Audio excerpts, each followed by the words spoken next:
Mari kita lihat indikasi kebangkitan PKI, saudara, yang ada di Indonesia ini. Kita mulai dari yang pertama.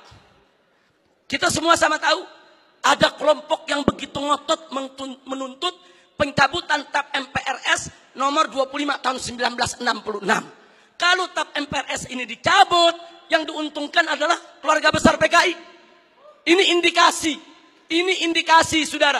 Enggak mungkin yang bukan PKI menuntut pencabutan daripada TAP MPRS tersebut. Karena kalau TAP MPRS nomor 25 tahun 66 dicabut, yang untung bukan umat Islam, yang untung bukan tentara, yang untung bukan polisi, bukan, yang untung bukan negara, yang untung adalah kader-kader PKI. Nah, sekarang yang kedua, saudara, sebelum tahun 1998, sejarah pengkhianatan PKI di Madiun 1948 maupun G30S PKI 1965 itu tercantum, diceritakan dalam sejarah Indonesia, masuk dalam kurikulum. Jadi dari tahun 1965 sampai 1998, sejarah pengkhianatan PKI merupakan bagian daripada kurikulum pendidikan untuk pelajaran sejarah Indonesia. Tapi begitu masuk reformasi 98, saudara, pelajaran tentang pengkhianatan PKI baik di Madiun 1948 maupun G30S PKI 1965 dihapuskan dari kurikulum pendidikan. Saya bertanya-tanya, siapa ini manusia yang punya kekuatan bisa menghapus materi pengkhianatan PKI dari kurikulum? Ini bukan seorang biasa, saudara. Dia punya kekuatan politik, dia punya kekuatan ekonomi, dia punya kekuatan sosial. Kalau hanya rakyat jelata biasa, nggak mungkin dia bisa menghapus daripada pelajaran pengkhianatan PKI dari kurikulum pendidikan Indonesia, saudara. Dan dampaknya serius. Sejak tahun 98 sampai hari ini, saudara. Sampai hari ini, saudara, apa yang terjadi? Yuk, mari kita lihat, saudara. Anak-anak SD, SMP, SMA yang di tahun 98, saudara, baru mulai mencicipi sekolah, mereka nggak dapat lagi pelajaran tentang pengkhianatan PKI. Jadi dari tahun 98 sampai hari ini, generasi muda kita yang umurnya sekitar 25 sampai 27 tahun, mereka nggak tahu apa dan bagaimana PKI, saudara. Saudara, ini kurikulum ini penting. Kurikulum ini membentuk daripada ideologi bangsa. Kurikulum ini membentuk pemikiran filsafat bangsa. Kalau sudah dihapuskan dari kurikulum, jangan kaget kalau anak-anak muda kita saat ini umur 20-an, saudara, 25 atau 27 ke bawah, tidak ada yang tahu PKI. Bahkan mereka merasa bangga pakai kaos dengan gambar Palu Arit karena ketidaktahuan mereka, saudara.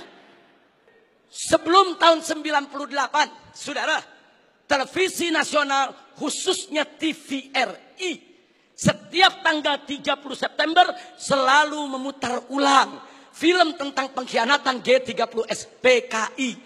Hingga dari Sabang sampai Merauke, dari gunung sampai ke lembah, orang di kampung-kampung nonton film tersebut, saudara. Mereka tahu betapa biadabnya PKI, betapa zalimnya PKI, betapa pengkhianatan yang dilakukan oleh PKI. Tapi sayang sejuta sayang, setelah reformasi tahun 98, tidak ada satupun stasiun televisi sampai hari ini yang berani menayangkan kembali daripada film pengkhianatan G30S PKI, saudara. Ada apa? Siapa itu orang yang bisa nakut-nakuti televisi? Siapa itu orang yang bisa neken media televisi? Siapa itu orang yang menguasai media di kita punya negeri? Sampai media takut, nggak berani untuk menayangkan film itu kembali, saudara. Nah, ini fakta. Ini merupakan indikasi kebangkitan PKI yang tidak terbantahkan. Omong kosong kalau ada mengatakan PKI tidak akan bangkit. Omong kosong kalau ada mengatakan PKI akan bangkit atau PKI ini sudah final, tidak akan bangkit lagi. Omong kosong, saudara. PKI sedang bergerak. PKI akan bangkit kembali. PKI akan melibas kita semua kalau kita tidak merapatkan barisan dari sekarang, saudara. Dulu sebelum 98 ada Litsus, penelitian khusus bagi pejabat publik di Indonesia, saudara. Seseorang ingin jadi gubernur, ingin jadi kepala daerah, apalagi mau jadi menteri, saudara. Ada penelitian khusus. Siapa dia? Bagaimana ideologinya? Apa keterkaitannya dengan PKI, saudara? Kalau terbukti ada keterkaitan dengan PKI, apalagi mengusung ideologi PKI, tidak akan pernah dilantik oleh negara sebagai pejabat publik, saudara. Tapi semenjak tahun 1998, Litsus ditiadakan. Nah, kemudian baik yang kelima, saudara, putra-putri PKI keturunannya masuk ke partai-partai politik, masuk ke instansi lembaga-lembaga negara, saudara. Dan dari sanalah, saudara, mereka mempengaruhi kebijakan-kebijakan untuk keuntungan PKI. Baik, yang keenam, mari kita lihat lagi, saudara. Kita tidak boleh menutup mata. Sejak tahun 1998, begitu banyak buku-buku yang membela PKI. Dibagikan secara gratis, dijual dengan bebas di toko-toko buku, saudara. Pemerintah kita nggak mampu untuk melakukan tindakan apapun. Real, fakta, saudara. Bahkan ada satu anggota dewan, pimpinan satu komisi di DPR RI, saudara, begitu bangga mengarang buku mengatakan dengan judul "Aku Bangga Jadi Anak PKI". Nggak sampai di situ, bahkan dia karang buku lagi dengan judul "Anak PKI Masuk Parlemen". Seolah-olah dia ingin meledek semua yang anti PKI. Manusia-manusia Indonesia yang anti PKI, ada urusan apa dengan kalian? Aku bangga jadi anak PKI. Bangsa Indonesia yang anti PKI, ada apa dengan kalian benci PKI? Ada apa musuh PKI? Aku anak PKI masuk parlemen dan aku bangga menjadi anak PKI. Innalillahi wa inna ilaihi rajiun. Ini indikasi. Yang ngomong yang sebelah sana. Mari kita lihat yang nomor 7. Saudara, adanya usulan RUU KKR, Komisi Kebenaran dan Rekonsiliasi. Ini juga tidak lepas dari peran-peran untuk kepentingan PKI. Kemudian yang ke-8, bagaimana Komnas HAM, luar biasa, saudara. Berikut LSM liberal yang menjadi LSM komprador, saudara, yang bersuara untuk kepentingan asing. Juga mereka semua bersuara untuk membela PKI. Yang ke-9, maaf, saudara, ya, ada bantuan Cina kepada Indonesia, berikut kompensasinya. Saya tidak campur urusan ekonomi negeri ini, saudara. Tapi kalau sudah bantuan dari negara komunis Cina ke Indonesia dengan kompensasi tenaga kerja yang masuk Indonesia, wajib untuk diwaspadai, saudara. Nah, kemudian jangan lupa yang ke-10, saudara, ada beberapa parpol, bukan satu, yang terang-terangan mengirim kader-kadernya ke Republik Rakyat Cina untuk ikut pendidikan politik. Mereka dididik oleh Partai Komunis Cina, saudara. Ada apa? Ya, itu hak partai tersebut. Itu hak pribadinya, saya tidak ikut campur. Tapi saya sebagai bangsa Indonesia punya hak untuk mewaspadai partai-partai yang menjalin kerjasama dengan Partai Komunis Cina, saudara. Yang ke-11, di mana-mana ada seminar, ada temu kangen, saudara. Di mana-mana ada temu kangen PKI, seminar PKI, saudara. Sementara, saudara, dari pihak aparat keamanan setengah hati untuk membubarkan mereka, saudara. Berapa kali di Taman Ismail Marzuki mereka menggelar acara, bikin kegiatan, saudara. Ada bentrokan dengan gerakan bela negara, dengan laskar-laskar FPI di beberapa tempat, saudara. Ada apa? Ada lagi anggota-anggota dewan yang merupakan kader PKI menggunakan kunjungan kerja mereka untuk membuka temu kangen kader PKI sebagaimana terjadi di Banyuwangi beberapa waktu yang lalu, saudara. Yang ke-12, pembentukan Ormas Orsospol yang berafiliasi kepada PKI, pemutarbalikan sejarah PKI dan lambang PKI, saudara. Saat ini di kalangan selebritis KUH muda, dan maaf, sampai Menko Polhukam, maaf, harus saya sampaikan, saudara. Begitu kami protes adanya kaos-kaos berlogo PKI, Pak Menko mengatakan, saudara, tentara dan polisi tidak usah over, jangan berlebihan. Jangan kalau ada logo PKI dianggap PKI. Ini kan cuma tren anak muda. Logo PKI itu termasuk sosialisasi lambang PKI. Itu dilarang, saudara, oleh TAP MPRS nomor 25 tahun 66. Dilarang juga oleh Undang-Undang nomor 7 tahun 27 tahun 99. Dilarang juga oleh TAP MPR RI nomor 1 tahun 2003. Dan dilarang oleh KUHP pasal 107 A, B, C, dan D serta E, saudara. Nggak bisa. Kalau itu sudah masuk larangan, seorang Menko Polhukam tidak berhak melindungi logo Palu Arit hanya dengan alasan itu adalah tren kaula muda, saudara. Takbir, Allahu Akbar, merdeka.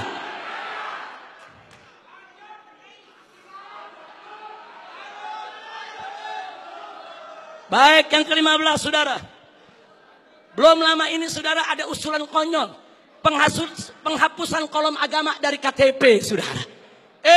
Kalau kolom agama dihapuskan dari KTP saudara, maka ini merupakan kesempatan bagi kalangan ateis, bagi kalangan PKI untuk tidak lagi mencantumkan agamanya saudara. Ini berbahaya, ini merupakan indikasi kebangkitan PKI. Baik, yang ke-16 saudara. Dorongan untuk minta maaf kepada PKI. Ada apa? Saya ditanya sama wartawan, Habib Rizik, ini bagaimana sikap FPI kalau presiden sampai minta maaf kepada PKI? Saya jawab, kalau presiden ngotot meminta maaf kepada PKI, saya usul sekalian saja minta maaf sama Belanda dan Jepang. Jangan tanggung-tanggung minta maaf saudara. Minta maaf saja. Belanda maaf dulu pejuang kami membunuh tentara Belanda. Jepang maaf dulu gerilyawan kami membunuh Anda. Minta saja sekalian maaf kepada Belanda dan Jepang saudara. Belanda dan Jepang itu penjahat saudara, sebagaimana PKI. Bukan kita yang minta maaf kepada Belanda dan Jepang. Bukan kita yang minta maaf kepada PKI. PKI yang harus minta maaf kepada bangsa Indonesia, saudara. Baik, kemudian berikut yang ke-17, saudara. Maaf, sekarang ini ada jargon revolusi mental. PDIP juga. Kalau yang dimaksud revolusi mental adalah revolusi akhlak, revolusi moral, revolusi budi pekerti, dari tidak baik menjadi baik, tentu kami dari FPI akan sangat-sangat mendukung. Tapi kalau yang dimaksud revolusi mental adalah membebaskan jiwa dari ikatan agama, membebaskan jiwa daripada aturan hukum Tuhan, sebagaimana yang pernah disuarakan oleh Karl Marx, sebagaimana di tahun 50-an pernah dikampanyekan oleh PKI. Ini jargon PKI dulu, saudara. Nah, kalau itu yang dimaksud, kami menolak istilah revolusi mental kalau hanya memberikan kesempatan kepada PKI untuk bangkit, ya, 19, saudara. Saat ini di beberapa karnaval, bagaimana tokoh-tokoh PKI, saudara, seperti Aidit, seperti Nyoto, saudara, itu dibawa-bawa, diusung-usung. Bahkan dalam karnaval peringatan HUT RI di Madura, saudara, di Sumatera Barat, kemudian di Jawa Timur. Ada apa kalau ini bukan indikasi kebangkitan mereka? Dan yang ke-19, saudara, maaf, beberapa waktu yang lalu juga ada simposium di Arya Duta. Saudara, ya, tujuan pemerintah baik, dimontopori oleh pemerintah, bagus tujuannya saudara.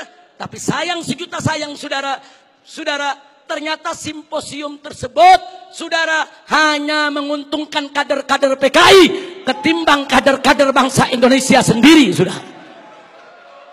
Nah, karena itu, saudara, yang terakhir, yang ke-20, saudara.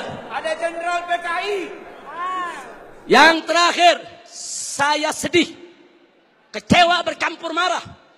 Begitu saya saksikan di ELC, saudara, Indonesia Lawyer Club, di salah satu sebuah stasiun televisi, saudara, ada tokoh yang mengatakan kalau PKI itu hanya korban. Kalau PKI itu korban, penjahatnya siapa? Kalau PKI korban, berarti penjahatnya NU, penjahatnya Banser, penjahatnya Masumi, penjahatnya tentara, penjahatnya Polri, penjahatnya negara, saudara. Nah, maka itu, saudara, ya kalau korbannya PKI berarti penjahatnya Nahdlatul Ulama NU. Berarti penjahatnya Muhammadiyah. Enaknya, saudara, umat Islam ini dianggap semua sebagai pelaku kejahatan. Ini kita tidak terima. Kepada yang bersangkutan, kalau ingin simpatik kepada PKI itu urusanmu. Tapi jangan coba-coba mengatakan mereka korban. Itu akan menyinggung perasaan jutaan umat Islam di Indonesia.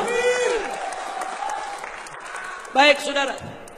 Saya di sini tidak mau sebentar karena waktu sudah sebentar. Implikasi saya lewatkan dulu. Usulan FPI untuk simposium ini. Ayo kita kembali kepada Pancasila dan Undang-Undang Dasar 1945 yang asli, yang dijiwai Piagam Jakarta sebagaimana amanat dekret Presiden 5 Juli tahun 1959. Takbir! Merdeka! Yang kedua, tolak segala perbuatan dan pemahaman ideologi yang bertentangan dengan nilai luhur ketuhanan Yang Maha Esa sebagai jiwa daripada Pancasila. Apapun ideologi, pemahaman dan perbuatan yang bertentangan dengan nilai luhur ketuhanan Yang Maha Esa harus kita tolak, saudara. Termasuk pemahaman PKI, komunisme, ateisme, kemudian Leninisme, Marxisme, termasuk segala kemunkaran dan kemaksiatan yang bisa mengundang kemurkaan Allah sehingga bisa terjadi yaitu malapetaka dan musibah di negeri kita. Yang ketiga, tegakkan dan laksanakan TAP MPRS nomor 25 tahun 66, Undang-Undang nomor 27 tahun 99, TAP MPRI nomor 1 tahun 2003 dan KUHP pasal 107A sampai E. Karena itu kita serukan TNI dan Polri jangan pernah ragu. Anda semua punya payung hukum untuk menindak, menutup, membubarkan setiap kegiatan PKI di seluruh wilayah NKRI ini, saudara. Kemudian yang keempat, ada 5 poin, saudara. Tolak formalisasi rekonsiliasi dengan PKI. Saudara, saya punya cerita. Di tahun yang lalu, 16 Agustus tahun 2015, kami Ormas Islam itu melakukan long march yang diikuti oleh ratusan ribu umat Islam dari Senayan, Sudirman, Tamrin sampai ke Istana. Kenapa kami gelar itu parade tauhid, saudara? Dengan ratusan ribu umat Islam, karena kami dengar dari sumber yang sangat terpercaya bahwa Presiden, saudara, berencana untuk memasukkan, saudara, item permohonan maaf kepada PKI di dalam pidato kenegaraannya. Kita melakukan demo-demo kecil dan puncaknya yaitu tanggal 16 Agustus 2015, saudara. Nah, lalu apa, saudara? Di situ umat Islam sepakat kalau Presiden Jokowi tetap ngotot meminta maaf kepada PKI atas nama negara, kami akan serukan umat Islam, saudara, dan seluruh bangsa Indonesia dari Sabang sampai Merauke, kita turun ke jalan lengserkan siapapun presiden yang membela PKI, saudara. Takbir, merdeka. Nah, kenapa kami tolak